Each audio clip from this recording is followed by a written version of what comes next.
This video is for e-commerce stores who are doing over $1 million per year in sales. I'm going to run you through the exact steps we took to help this fashion brand add $800,000 in annual revenue in 10 weeks using nothing but Klaviyo.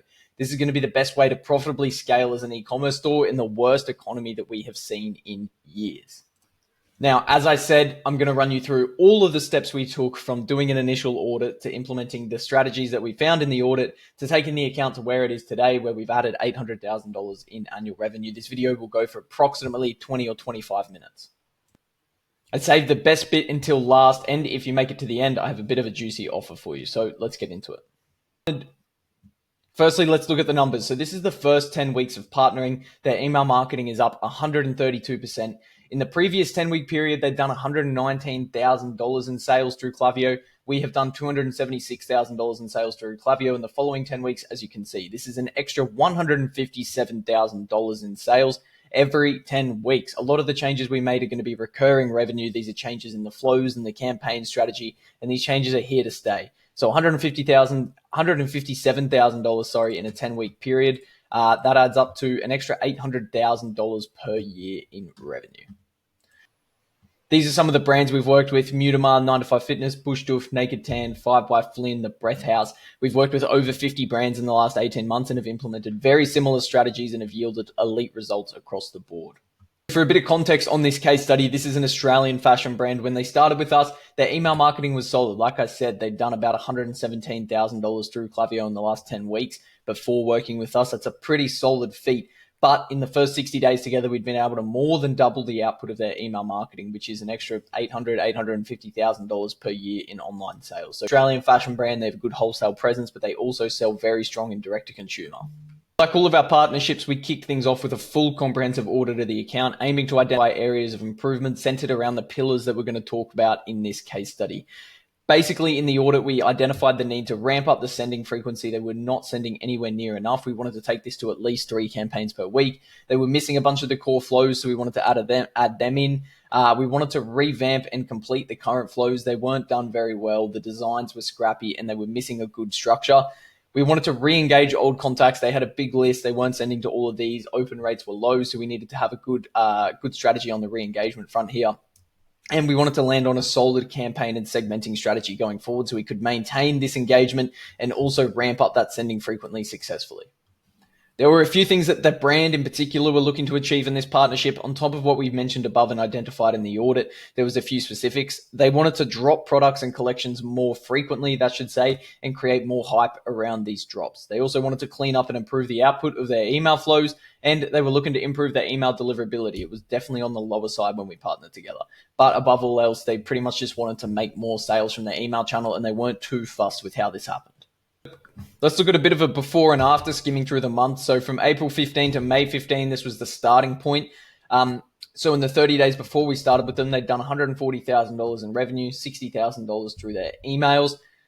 In the following month, which is the first month with us, they'd done $250,000 in revenue, $95,000 through our emails. And then in the third month, June till July, so the end of month 2, they'd done $320,000 in revenue and $130,000 through emails. So we'd see in just a 2-month period, they went from $60,000 through Klaviyo before working with us, $95,000 through Klaviyo in the first month working with us, and $130,000 through Klaviyo in the second month working with us. Now, this obviously isn't an easy transformation to make so quickly. We had a few problems that we were facing. The brands had an email list of over 10,000 people, but they had no email strategy. There wasn't really a lot going on there. They were just winging it.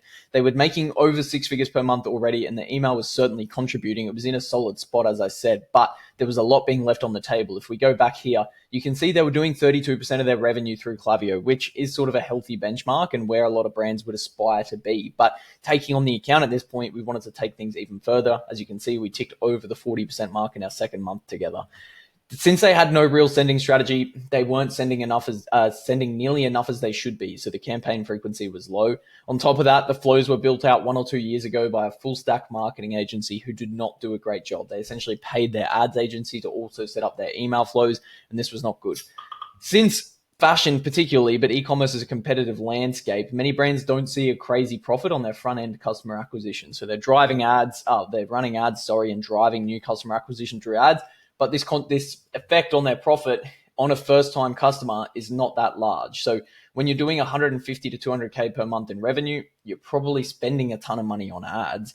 But even though their email marketing was doing solid numbers, even being able to improve this by 30% would be a massive benefit to their bottom line profit. So they were doing $200,000 per month in revenue. They were spending a ton on ads, but the profit on these first-time customers is low. Email marketing is obviously driving a lot of repeat purchases and a lot of retention. So if we can increase this by 30%, that is usually direct attribution or direct benefit to the bottom line of profit. So when we took on the account, we needed to work out how to ramp up the sending volume without just pushing promotions, which would affect their margins.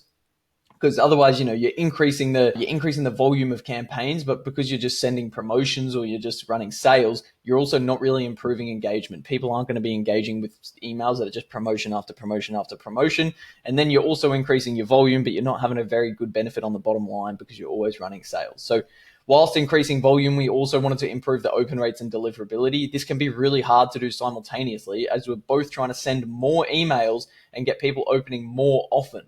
So you're upping your frequency and you're trying to up engagement at the same time. These can be sort of counterproductive. So this is going to be a tough one to balance. And we also, above all else, wanted to craft a campaign strategy that is engaging and help push more sales overall by identifying the lowest hanging fruit and the areas of improvement from the audit. So let's dive into exactly how we did it. So these are the 5 pillars we work on. We identify all of these pillars in the audit, and then we look to craft an action plan around these pillars. So this is your pop-up form opt-in, your flow performance, your deliverability, your campaign strategy, and your segmenting strategy. So let's unpack each pillar for this brand. So their pop-up form opt-in.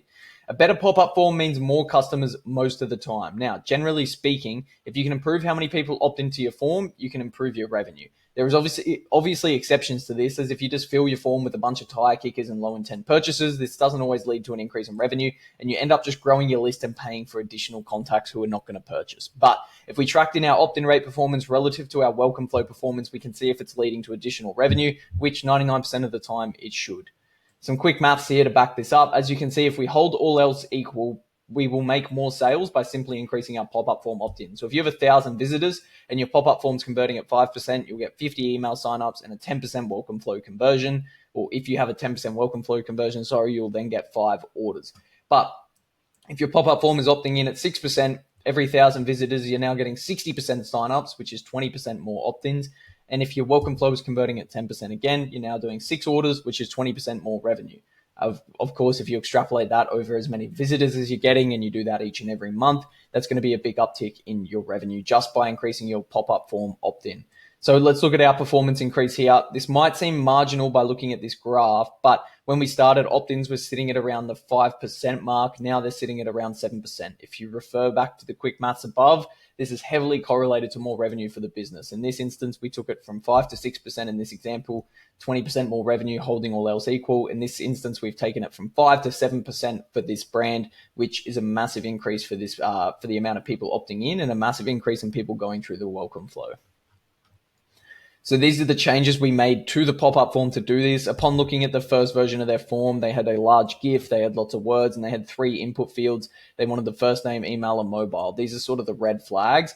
The GIF was reducing the load speed. The header wasn't clear enough because it was a lot of words. And 3 input fields isn't exactly ideal. We did keep that though, and I'll talk about why. So we changed the GIF to a static logo to reduce the load speed straight away, and we reduced the header to just 3 words. And these 2 simple changes have allowed us to take the opt-ins from 5 to 7%. We've still left the 3 fields here for people to sign up with, but that is going to be something that we test in the future. Obviously, you can't change everything at once. We wanted to change the logo. We wanted to change the header. These tests take time, and then we'll be addressing those 3 fields next. But just these changes allowed us to take things from 5 to 7%.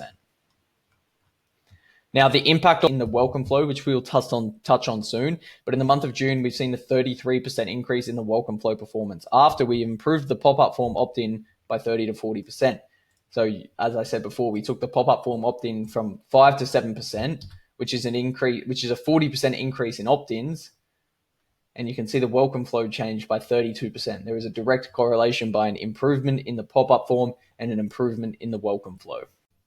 Next, let's dive into the flow performance. So the flows are going to be the highest leverage part of a Klaviyo account. Simply put, improving your flows is just going to be free money. Flows can help you convert more customers from the same amount of ad spend and retain more customers on autopilot using good post-purchase flows. If you know the maths, if you can convert more customers without increasing your ad spend, so you're keeping your ad spend the same, you're getting the same amount of traffic, but you're converting more of that traffic into a customer, you can lower your customer acquisition cost. And we do this with good welcome flows, abandoned checkout flows, abandoned cart flows, pop-up form offers, etc. And on the back end, if you can retain more customers, you've increased your lifetime value and now you're more profitable. And even further, if you're slightly obsessed with your numbers, as many of you should be, we know the lifeblood of a business is how good you can make your lifetime value to your cost per acquisition ratio. So how much money are you getting from a customer and how much are you paying to acquire them? If you can pay, say, $50 to acquire a customer, and right now your lifetime value is $300. If we can improve the lifetime value while keeping the cost per acquisition the same, you become more profitable. How high we can get that ratio is how profitable we're going to be. So the LTV to CAC ratio, which is the ratio I was just talking about, is a good rule of thumb. Businesses need at least a 3x LTV to CAC to be profitable. And if good email flows can help us increase LTV while simultaneously decreasing cost per acquisition, then we're directly improving the profitability of our business. Let me just go back over that because it's a bit of a complex topic. So if we can convert more customers from the same amount of ad spend, we're lowering our customer acquisition cost because we're keeping the ad spend the same and we're converting more customers. Our customer acquisition cost is now lower. And if we can retain more customers, then we're increasing our LTV. So we're simultaneously increasing our LTV while simultaneously decreasing our CAC, our cost per acquisition. That is going to directly improve the profitability of our business and is exactly what we're trying to do in our Klaviyo flows. So let's look at some of the improvements that we made. So at this point, we've been inside the account for about 70 days, and this was the result. So the welcome series was up 91%. The abandoned checkout flow was up 160%. We'd implemented an abandoned cart flow from scratch. They didn't have one, so that's brought in an extra $9,600 in revenue.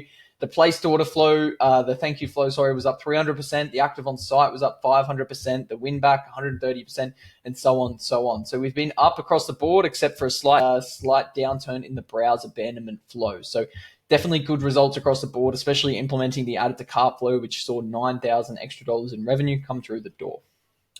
Now, the elephant in the room. For this brand, $137,000 or 74% of their flow revenue has come from having a great offer in the welcome flow. As you can see here, they've done $137,000 through the welcome flow, which is the vast majority of their flow revenue. See, 137 well outperforms nearly every single other flow. Now, is that a bad thing? A lot of people in e-commerce will say, well, you're just giving an offer on the pop-up form to people who are already wanting to buy from ads. Of course, they're going to open the email and use the code, which is true, but it's our job to balance this. How can we increase the amount of people who are going to opt in without reducing overall profitability? Say, for example, 2% of people who come from ads are then buying something. What if 8% of people are opting into our pop-up form? That's an extra 60 people per 1,000 visitors who can now be sold through our email flows. And if we can improve that offer and improve that welcome flow, we're going to drive a ton more sales from our ads traffic. So that's exactly what we're trying to do in that welcome flow. Here are the key changes that we made. So we A/B tested the welcome flow subject lines, more opens, more sales. We added 2 more emails to the welcome flow, which added about $4,000 per month in sales. We A/B tested the time delay on the abandoned checkout flow, which led to a 10% improvement in placed order rate.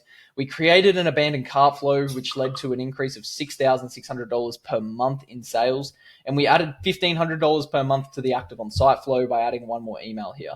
One key thing that people also neglect is improving the deliverability in their flows. If you can improve the deliverability, we can see more people will be able to see our flows, and then more people will open our flow emails as you're landing in the primary inbox more often, which is going to lead to more sales. So these are the changes that we made in the welcome flow from a bird's eye view. We made changes across the board, which helped us drive results like that.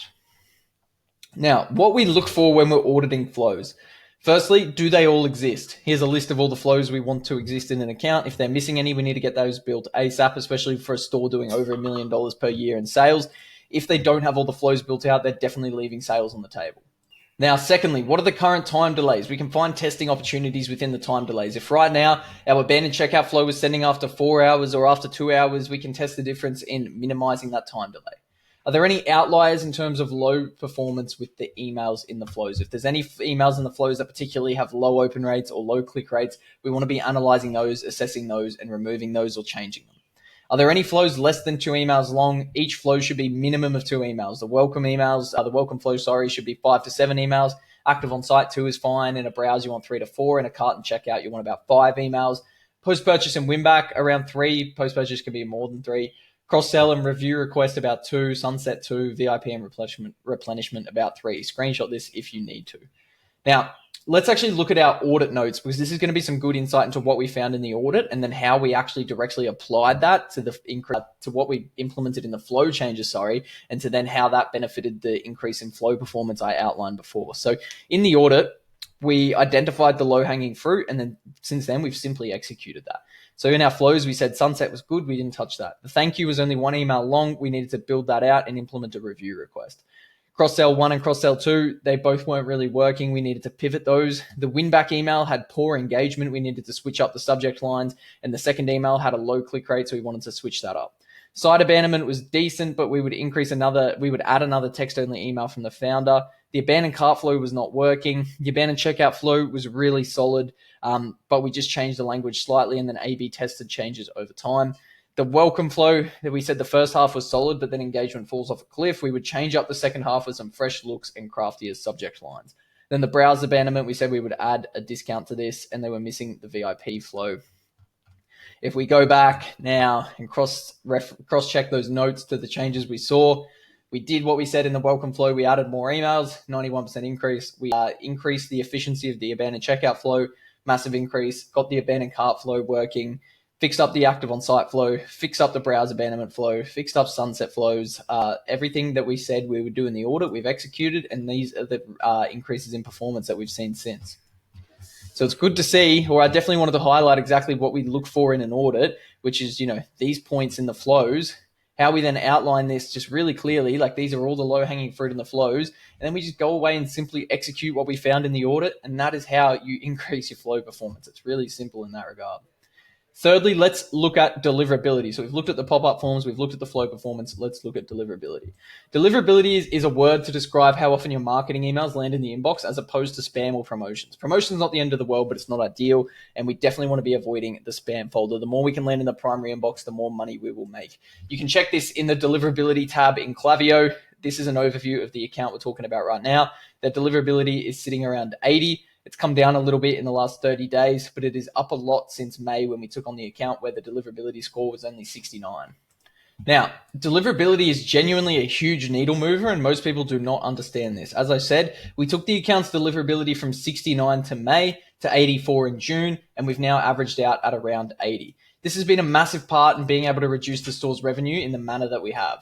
Increase the store's revenue in the manner that we have, What a blunder of a typo that is. But yes, this has been a massive part of our ability to improve this store's revenue in the manner that we have. Just simply taking their deliverability from 69 to 84. And as you can see, it's down 4 and it's now 80. And then leveling out at 80. It's just simply improved the amount of people who see the emails, which has improved the open rates, which has improved the amount of sales we're getting from our emails. This is a little graphic sort of explaining what most people think email deliverability is. They think it's a black and white issue, when in reality, it's a spectrum. We can get our emails to land in the primary inbox more often. And if we can do that, we can make more sales. So here's exactly how we improve their deliverability. As you can see here, this is a campaign they sent in May before we partnered with them. So a lot of the deliverability ties into the segmenting. More often than not, it's a segmenting issue. If you have bad deliverability, you probably have bad segments or a list that hasn't been cleaned adequately. So this is an email that they sent in May. As you can see, this is a list of segments that they've made. There's a million different segments here. They're essentially just trying to cram as many people in as possible, and they were getting 22% open rates, and only 2,500 people open their campaigns. Just 1 week later, on June the 2nd, we cleaned up their segmenting. As you can see, one simple segment that we implemented, we had a 50% open rate and 4,000 people open the email. It's an extra 1,700 people open the emails. I'll dive into the segmenting in a section on its own, but that is the first step we took to improving their deliverability. We also had to ensure we were excluding the right people. It's not just who you include, it's who you exclude. We were excluding inactive subscribers and excluding anyone who was marked an email as spam. The next step 2, deliverability text. We added a section to the bottom of the email below the footer, which is called deliverability text. When you send an email, Gmail scans it to try and judge how much of it is marketing or promotional. This deliverability text is designed to be non-promotional content. So when Gmail does this scan, it will see us as a little less of a marketing email and give us a greater chance of landing in the primary inbox. We just put a lump of text in the footer and it improves our ability to land in the primary inbox. It's a genuine hack. Step 3, we had to build behavior patterns with our subscribers. To do this, one thing we did was actually just increase the amount of campaigns we sent. And we sent them way less sporadically and way more consistently. So we routinely started sending Tuesday, Thursday, Sunday, and we did this every single week because when done correctly, this will actually build the behavior patterns and habits with your subscribers. They will expect to hear from you and it will be normal. If you're sending less often and you're sending sporadically, your email, like your name's just popping up in their inbox randomly, and you don't ever build a behavior with your subscribers to get them to open your emails. Whereas if you send in a consistent sending routine, people expect the same thing. Their brains are wired with routine and they're wired to expect the same thing. So if you're consistently sending emails on the same day and you're getting good engagement, you're going to build good behaviors with your subscribers. However, this can be a bad thing if done incorrectly, as you can bore people and they will not care to open your emails. So we still need to be sending really good, engaging content when we're doing this. Now, let's touch on segmenting because this has been a massive part of our ability to increase this brand's revenue. So the transformation, this is the exact same section I showed earlier. We took their segmenting from this really messy list with 22% open rates to this really clean segment with 50% open rates and 1,700 extra opens of the email. The key difference in scenario 1, they're purely focusing on just trying to get as many people in the campaign as possible. They're just scrapping together segments. There's no real strategy. They don't really know what's going on there. And they're just trying to increase the amount of recipients getting the email. And the results, they get a random mix of engaged and unengaged users. They're leaving out plenty of people who are engaged and would open their emails. And they're including many people who they should not be sending to. So with our segment, we created a segment of anyone who has opened or clicked an email in the last 30 days, who has been active on site or viewed a product in the last 90 days, or who has placed an order in the 90 days. It's a narrow segment, but it's full of engaged users. Not only do we want to send to more people, but we want to send to more of the right people. And this reflected in the open rate straight away. By pivoting to this segment, we were able to get 1,700 extra opens. 4,100 recipients opened the email here. Only 2,400 did in that first scenario. But shouldn't we be sending to personalized segments? People love segmenting extremely narrowly these days. A lot of email marketing people talk about how, segmenting is the ultimate hack and tool for personalization, but that is not the case. Many brands think that you should be sending email campaigns to really personalized segment and that the whole point of segmenting is personalization. For example, you're sending a campaign about a particular hoodie, you should only include people who have viewed that hoodie or bought a hoodie or have somehow shown that they're interested in hoodies. But what ends up happening when you do this is you just include people who bought a t-shirt or something who probably would have liked the hoodie as well. We want to be including as many people as possible. We don't want to be making any assumptions. But personalized segmenting isn't actually bad. And you can use personalized segments. They can work. But this is what we found. You need to send, and just to be clear, when I say personalized segments, I mean narrow segments. Like up here, the segment that I showed you, this is a broad segment. It's not trying to segment people based on their behaviors or different products they've looked at or bought. It's just anyone who's opened or clicked any email, been active on site, viewed a product, or placed an order. It's extremely broad, and we're trying to get in as many people as possible. Whereas personalized segmenting would be sending to people who have only looked at particular products or bought particular products in the past. Like I said, personalized segmenting can work, but this is what we found. You need to send twice as many campaigns and use twice as many resources to get the campaigns out. As if you're not, people will begin getting way less emails as we're only sending to very particular groups at one time, as opposed to when you send to broad segments, you're sending to a lot of the same people 3 times per week. You might see a 5 to 10% improvement in results. You might. And you run the risk of just excluding people who could have been interested. So the upside is perhaps a 5 to 10% improvement with personalized segmenting if you do it right and if your audience responds well. The downside is you've wasted twice the amount of resources getting double the amount of campaigns out, and you've run the risk of excluding people who could have been interested.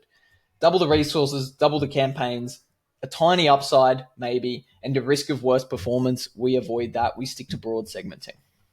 And like I said before with the segment I outlined, we approach segmenting as broad as possible, and for us, we work backwards. We include who we want to include, and then we exclude who we want to exclude. Say we're doing a campaign on hoodies, for example, we would include our active and engaged segment outlined above. as this is going to allow us to send to as many people as possible. And then we work backwards with our exclusions. We exclude the inactive profiles, we exclude anyone who's marked as spam, we exclude bounce profiles, and we exclude anyone who has bought a hoodie in the last 7 to 21 days, in this particular example when we're doing a campaign on hoodies. So the idea is to include as many people as possible and exclude only those who the campaign is directly irrelevant to, like excluding someone who has just bought a hoodie from a campaign about hoodies. Simple as that. A rule of thumb, and this is quoted by me, if you spend more than 10 minutes thinking about your segmenting strategy, you're probably doing it wrong. Just be as broad as possible, exclude who you need to, that's it. 5, now let's touch on the campaigns, the final pillar of this account transformation. This was the campaign situation prior to working with us. In January, they sent 2. In February, they sent 1. In March, they sent 5. In April, they sent 5. In May, they sent 8. 2 of them were from us. And then in June, the month they started working with us, we sent 11. And in July, we sent 15. And this is the results. Ignoring everything else, just by sending more campaigns, we were able to not only contribute to the increase in total revenue, but increase the percentage of revenue that was coming from campaigns. The yellow bars in the chart represent the percentage of total revenue from campaigns. As you can see, the red is their total revenue, which has trended upwards in January, February, March, April, May, June, July. They've scaled extremely quickly and they're now having, 350K a month in July. Blue is the campaign revenue. It was minuscule in July, non-existent in February, small in March, non-existent in April. In May, it started to tick up. In June, it started to tick up. And in July, it started to tick up. This is from the revenue from the campaigns just alone. And the yellow bars is the percentage of revenue from the campaign. So in January, it was about 8%. February, it was 4%. March, it was about, 8%. April, tiny. May, about 7%. June, 10%. July, it's sitting at about 12.5%, 13%. So the percentage of revenue that has come from email campaigns represented by the yellow bars has increased. The black line is the trend line here.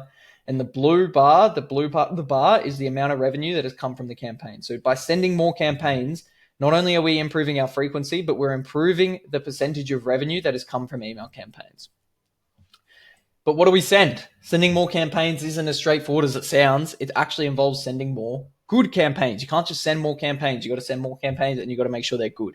The campaigns still need to be elite. Otherwise, whatever extra engagement you're getting by sending more campaigns will be mitigated by the fact that your content sucks. So our plan of attack. When we first met with the brand, they had a rough idea of a plan they wanted to execute. Previously, they were launching new collections once per month, but they wanted to pivot this to be launching new products every single week. So they wanted a campaign strategy that would allow them to build anticipation for the launches so frequently, weekly product launches, improve engagement, cast your mind back, deliverability wasn't great, and increase revenue from campaigns so they could have more successful product launches. And here's what we sent in July. So this was the plan we executed to send 15 campaigns in July with the goal of following the plan that they outlined. More frequent launches, improved engagement. So firstly, we sent a lookbook tease for the first launch of July, a lookbook release for the first launch of July. Then we launched the first collection of July. Then we go into a follow-up. Then we're in the next week. You can see how quickly this is moving. We're going into the first launch. Then we're going into the tease of launch 2.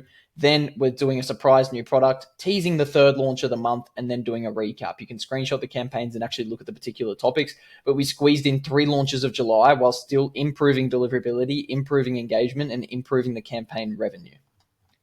It can be hard to maintain engagement when you're doing this because this is such an aggressive launch strategy. Maintaining engagement can be hard, but we need to send more frequently if we're launching so often. Otherwise, the calendar would be launch, launch, launch. If they were scared of, dwindling engagement, what they would probably do is just do launch 2, launch 1, launch 3. And they would ignore all this follow-up work because people get scared. They're like, oh, people are going to get annoyed from so many emails.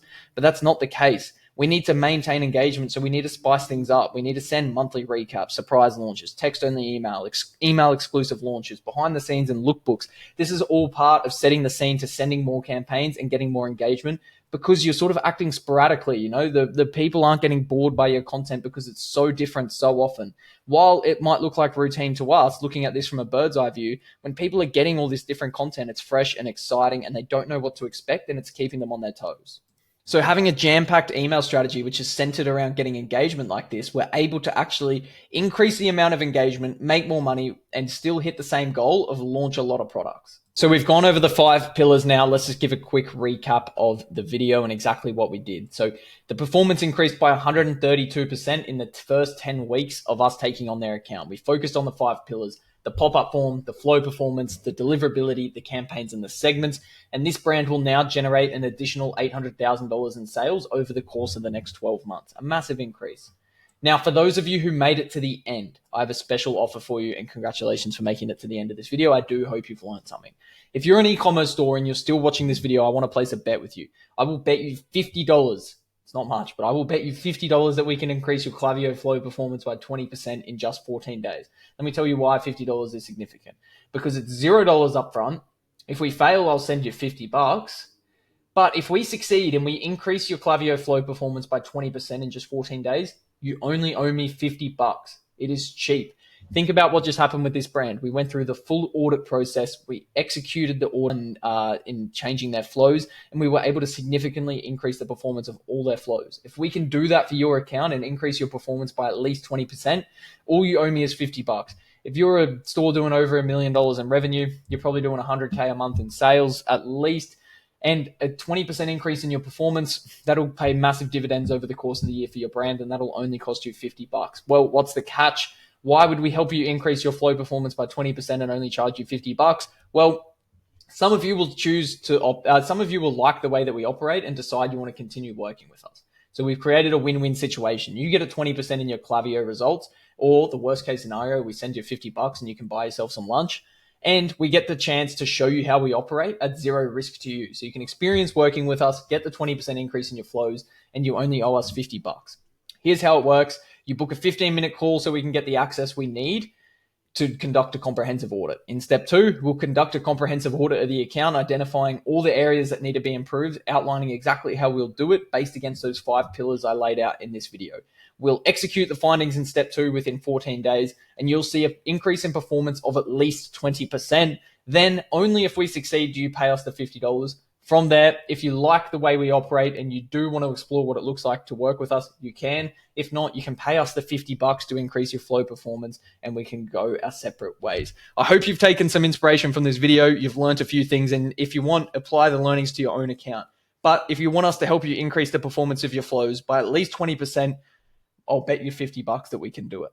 If we can't, I'll send you the $50, as I said. I'm looking forward to having a chat. Book the call with me or someone from my team directly under this video. We'll get the access to do an audit. I will do the comprehensive audit myself. Then I'll send you back the findings, and we'll look to implement them as soon as possible. Thank you for making it to the end of this video, and I look forward to chatting with you soon.